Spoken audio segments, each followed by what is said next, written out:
Greetings, Local 2627 sisters and brothers. Today is Tuesday, February 18th, the day after President's Day. Hope everybody had a great weekend. I know there's a lot of snow, but hey, nothing we can do about it. Let me just mention a couple of things to you. First thing, some of you might have received memos from your agency asking you for verification that you have a second job. It's a requirement. It is a requirement. You have to let them know that you have a second job.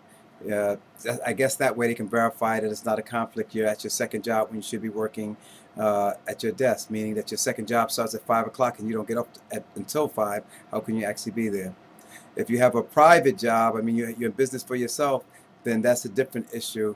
I can't really comment on whether you should notify them of that or not. I mean, you could be selling Avon or, I don't know, door-to-door Tupperware. But I mean, but if you do have a documented second job, where especially where they're taking Social Security out of your money, you need to let your agency know if they're asking. Another thing is, don't use the agency resources to do your own business. I mean, you have a business going on and using the computer in your office. I don't care if it's during lunchtime. It's illegal. You're not allowed to do it. So please don't get caught like that. Now, usual, when I mention something, it's because we have problems with it. Members are getting caught and they're being brought up on charges for using the resources of the agency to do their private business. Now, the issue with using to surf the net and things like that, it's a different issue. Some agencies are lax on it, other agencies are not. But you need to know about that. But I can tell you absolutely categorically that you cannot use the agency's resources to transact your private business. Another issue, it's not really an issue, DCAS. If you need to find out what your list number, if you're on a list, there's a number that you can call from DCAS. The number is 212-669-1357. You're gonna have to have your certification. Your social security number and the actual exam number, and from there they'll give you your position on the list. So just keep that in mind. Again, I'll repeat the number: 212-669-1357.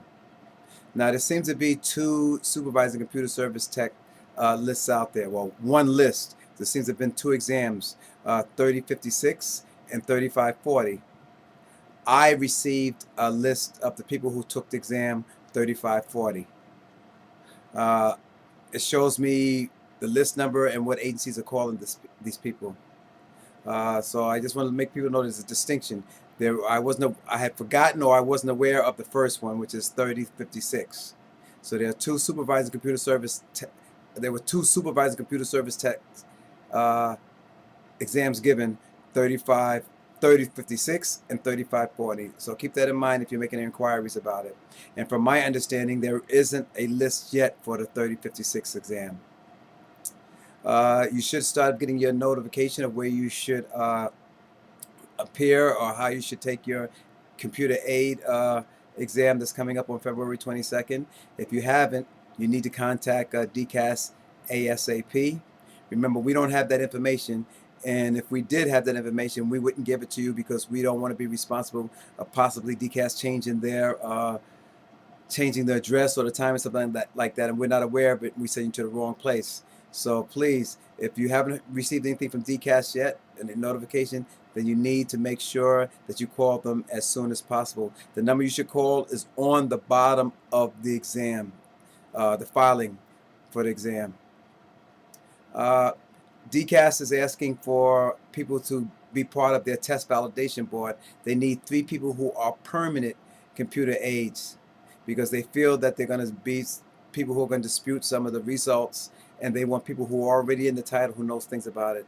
From my understanding, you're going to be on release time doing that. It may be it's going to be there until they've graded every exam. So you might be released to them while they're doing every exam. If you're interested, call this office and I will put your name on the list. They need 3 people. So far, we have 1 person, so there's an opening for 2. And this is part of the state civil service law 50-A that requires them to have a test validation team. Okay. Our Black History celebration, which was the 14th, Friday. Great turnout. People loved it. I mean, even though the weather was bad, people loved it. I want to congratulate the Black History Committee. And let me just mention, in our committees, whether it's Asian history or women's history or Black history, they're not limited to just your nationality or your ethnicity or your gender. Anybody can be part of it, as you will see when you see the actual films of our committee members. So, in all of our committees, we have a mixture of all types of people. So, if you're interested in joining any one of those committees, you should contact us. And another thing is, since we're speaking about that, Valentine's Day was on the 14th. I hope everybody did what they were supposed to do. I hope everybody did the right thing. I mean, if your wife or whoever it is, or your girlfriend or your husband or your boyfriend says, don't give me anything, they're just saying that. They still expect you to disregard that don't give me anything and give them something. All right. Please do the right thing. Good and welfare this week from DOE. Alvin Knowles, his mother passed away. And Alvin Woods from HRA, his mother passed away. Our love and our sympathy goes out to these two members.